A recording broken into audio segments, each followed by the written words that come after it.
Alright, so last night I was gold fishing with Nekusar, trying to figure out if how the build works, trying to figure out if I've got enough land, if I've got enough mana rocks, and I don't. I don't have enough land, I don't have enough mana rocks.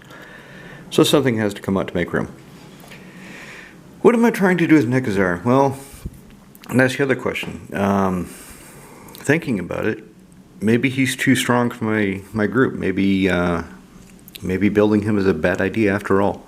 So I went from, he was too weak because there are too many draw effects that didn't hurt my opponents, draw effects that just let them draw cards without any sort of consequence, without any sort of balance. What I mean by that is, for example, I had this, I forget the name of it, I had some enchantment. Everybody draws an additional 2 cards during their upkeep, their draw phase. They draw 2 extra cards per turn.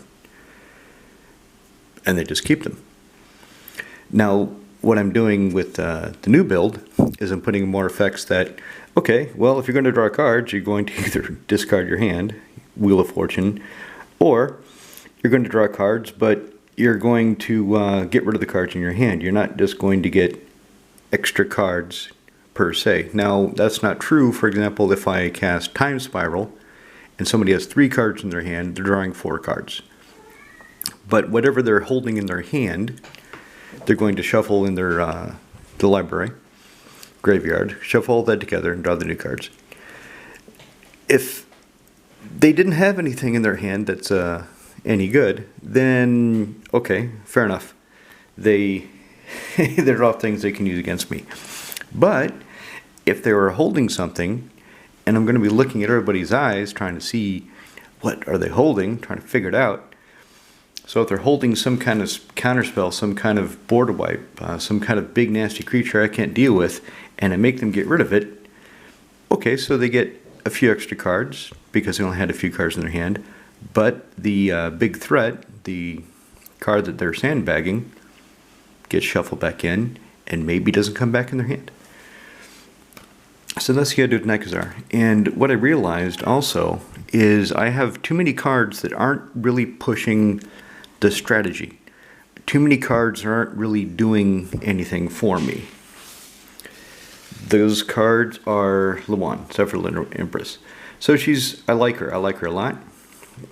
She's efficient by standards of decades past. By today's standards, she would probably cost blue. Today's power creep, you'd probably get blue for a 2/2 wizard legend that when it comes to play, return all blue creatures your opponents control their hands, and your opponents can't play blue creature spells. Fucking power creep. But anyway, she costs 4 to do that ability, 3 in a blue. She's a 2/3. And if my opponents aren't playing blue, then she's not really doing anything for me. So I'm going to take her out. Rexiel the Risen Deep. He just kind of costs too much. Sure, I might get him with Nira. I can put him in the time stream with Joira. But since he cost 6 for this 5/8, yeah, Island on Soulhawk, whenever you hit somebody, I can cast an instant or sorcery from their graveyard without paying the mana cost. But he does cost a lot. Yes, I do have the potential of putting him into play with Nira or Joira, but I can't guarantee that. I can't depend on that. In fact, I might even take out Joira because of the number of things I'm taking out. So Rexiel's coming out. Haven't go Lich. It's not a creature deck. Nekusar is not a creature deck. I need enough creatures to defend myself against attacks. I want creatures for special abilities, but I'm not really worried about casting them out of the graveyard. I should focus on my main strategy of casting a wheel effect and hurting everybody. So, although I could put, if Nekusar is in the graveyard, I could cast him with that. Nah. Yeah, so he's going to come out. Liliana, Death's Majesty.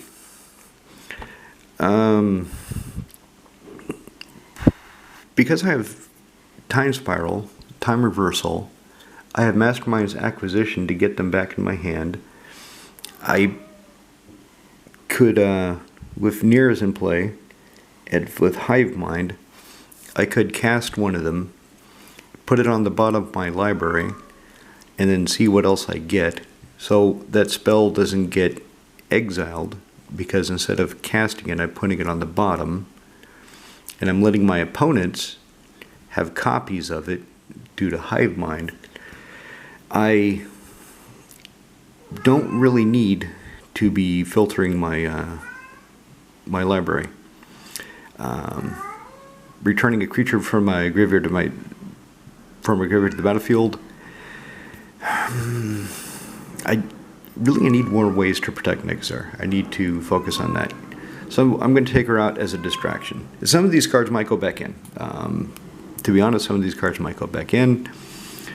But I need to lower his overall CMC. I need to make him faster, and I need to focus. So some cards that look good, maybe there's something better. So that's what they need to do. Massacre Worm. Okay, so 3 triple 6, triple black, 6 triple 6, yeah. 3 and triple black, 6/5. He comes into play. Creature in my opponent's control get -2/2 until end of turn.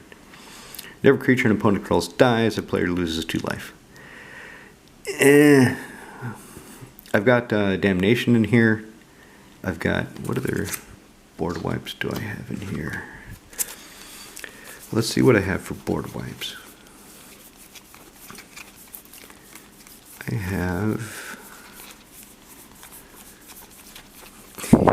not many, obviously, if I haven't found one yet. So I've got Evacuation. Turn all creatures to owner's hand.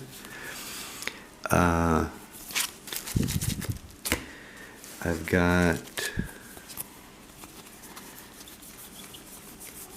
yeah, I don't have that many. Okay, there's the Damnation. Languish. Huh, that's it, yeah. Maybe I need an additional board wipe, but Massacre only wipes small creatures. So, and he costs a lot. He doesn't really, he's not the strategy. He doesn't push the strategy, so he's coming out. Teferi Major Zalfir. Okay, 2 triple blue for 3/4 legendary human wizard. He's flashy. He gives my creatures flash, which kind of doesn't matter with the creatures I have. And it restricts opponents playing spells only when they can play sorceries.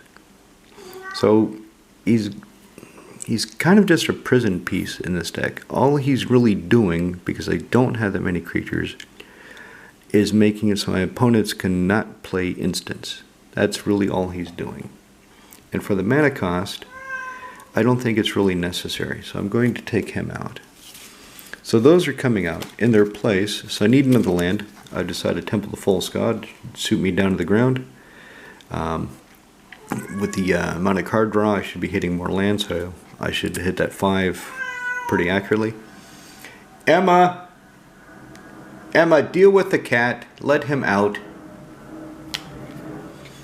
So Temple of the False God goes in. Hinder, counter-target spell. So if it's counted this way, put it on top or the bottom of the owner's library instead of the graveyard. I just wanted another counter spell, and chose Hinder. Dream Fracture would probably be pretty good, but Dream Fracture costs, is it 3 or 4? Dream Fracture is counter target spell. The controller draws a card, you draw a card. Does it cost 3? Max, it's windy outside. It's kind of cold and windy. Do you really want to go out there? Really, Max? No, you don't, do you? You're thinking about it, aren't you? That's right. Go back and get away from the window. You don't want to go out there. It's cold and windy. Yes, good. Lay down. Just relax. Okay, so Fate Spinner. She comes down quickly, and she gives my opponent something to think about. So 1 blue for 1/2 human wizard. Beginning of each opponent's upkeep, they choose draw, main, or combat phase, and they skip all instants of those phases this turn. Now, problem with her is usually they choose the thing that is least helpful to you. But thinking about it with Nekusar, so if they skip draw step because they don't want to take damage from Nekusar if he's out, well, that's fine. I'll make them draw cards anyway with wheel effects. If they skip main phase, then that means they're not casting anything except instants on somebody else's turn, and they're not advancing their board, they're not advancing their position. If they skip combat phase, oh, that sends me down to the ground because I don't have too many creatures to defend myself anyway, and I don't want to get hit. What? What do you want? Look, you've got food. You've got food and water. Yes, you do. Over here. What do you mean where? Over here, Max, where it always is. So anyway, if they skip combat, it shoots me down to the ground because I can't defend myself very well. And I don't want to get hit. Okay, I need more mana rocks. I've got this Soul Talisman. I've never played it before. I know it's a junk card. I know it's had some interest when it was first spoiled, but it pretty much died because suspend 3. Really? But here I think it'll work just fine. So I'll try it out. Max! What? Max, I'm trying to record this video. You need to be quiet, okay? What do you mean no? You need to be quiet. Max, don't play with me. Don't joke me, Max. Max.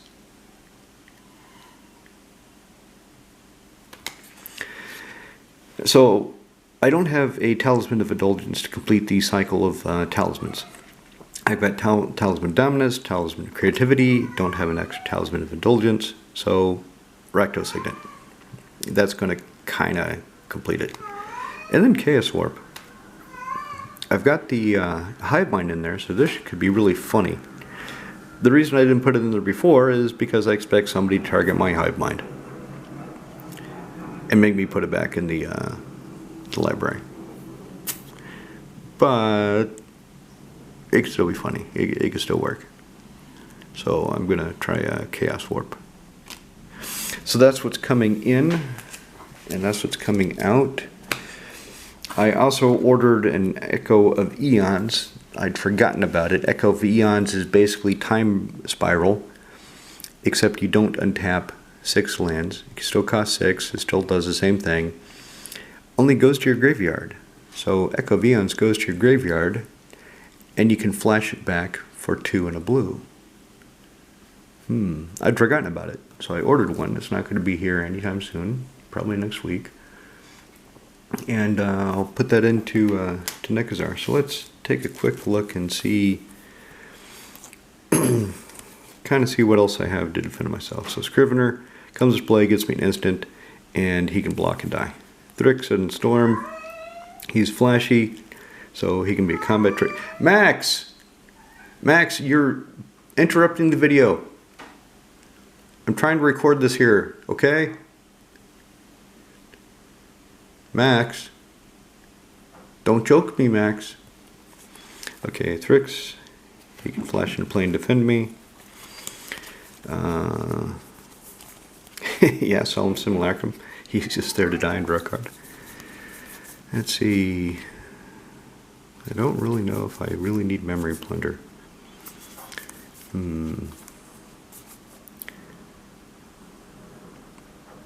Do I need him? Yeah, he's good. Probably need another border wipe, actually. Lightning Greaves to protect Nekusar. See, No Mercy. Anything hits me, it dies. This deck is... Okay, so it's so far out of the way I normally play, which is creature heavy, like Animar. Animar has 4 non-creature spells. Everything else in the 99 cards under Animar is either creature or land. So, yes, 95 creatures and lands, everything else. Okay, so he's 6. She's 6, but she's tough, so she can block for me pretty good, and I think she'll be interesting. If she doesn't work, if I decide I don't like Nira in Nekusar, then I'm going to give her to Animar, because I think it'll be funny. So Animar, one of the things that happens is after a while, the idea is you cast your small things first, you build your position, and then you start casting your heavy hitters. But since the deck has small things shot through it, you'll be drawing small things too, and just casting them in order to put counters in Animar. With Nira in Animar, if she's in play, when I cast one of those small things that I don't really want right now, well, let's put it on the bottom, see if I get a big thing that I do want to smash. Okay, she's flashy. She can take a hit. Not a big hit, but she can take a hit for me. Dragon Mage. Oh yeah. Silent Arbiter. He'll be really good to get out. No more than one creature can attack each combat. No more than one creature may block each combat. For 4 mana. Thieving Skydiver. I expect her to steal soul rings and then block. Murder Strider. I expect him to kill something and then get cast and block. It's too bad she doesn't have flash. I could give her flash to Fury, but I think it's better I take him out. This is an experiment. This is something I've never played with before. I don't know how well he's going to work. So he's efficient. 4, 4, 4, 4 flyer. And then I spend 7 and flip him over into Nicobolus Arisen. +2, draw 2 cards. -3, deals 10 damage to something. Creature or Planeswalker. Yeah, that's pretty good. I wonder... I wonder if I should put Rings of Brighthearth so I can copy an activated ability. Ooh, maybe that's what I need in this deck. Maybe we need Rings of Brighthearth. Okay, let me just... Okay, he comes down, bounces something, bounces the spell blocks. Let's just finish with the creatures. He's as big as the cards in my hand. Of course, he will die to state-based effects. If I cast a wheel, if I cast a time spiral, time reversal, he will die during that moment in time when I have no cards in my hand. Oh well. Sucks to be him. I'll have to get it back somehow, which shouldn't be too hard. I mean, I'm looking at this right away. Sure, the get to, put an on-land hand in your card from the game. So she's in here. When I cast a wheel effect, when I cast time spiral, time reversal, the idea is I can put things in the time stream and have them come into play. I can get them that way, just wait for them. So let me see if Rings of Brighthearth would be justified. Okay, destroy target creature, just an activated ability. Exile cards from... That's an activated ability. I can copy that. Oh, that would be dirty. So we do that twice. Side copy, we do that twice. Any other activated abilities that are interesting enough to justify the inclusion of Rings of Brighthearth? That's... yeah. Search for an artifact card.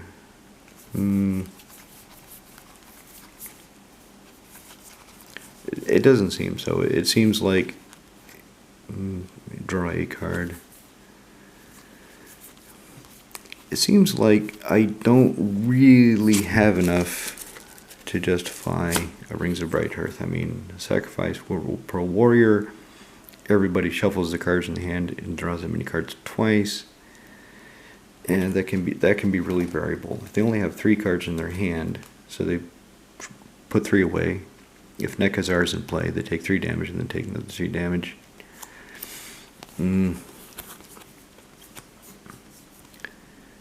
Let's see. No. Well, his abilities. I mean, do 10 damage to creature or planeswalker, copy that. That would be pretty cool. But I don't have enough to justify the inclusion of that Rings Bright Earth. Anyway, so those are the ideas now. I don't know how well they're going to work. I don't know if this deck is going to fall on its face and need a rebuild, a rethink, a reconstruction, or if it's going to be too powerful, or it could be fair. It could be a fair deck, and it could be fun to play and not too oppressive to play against. Time will tell, eh?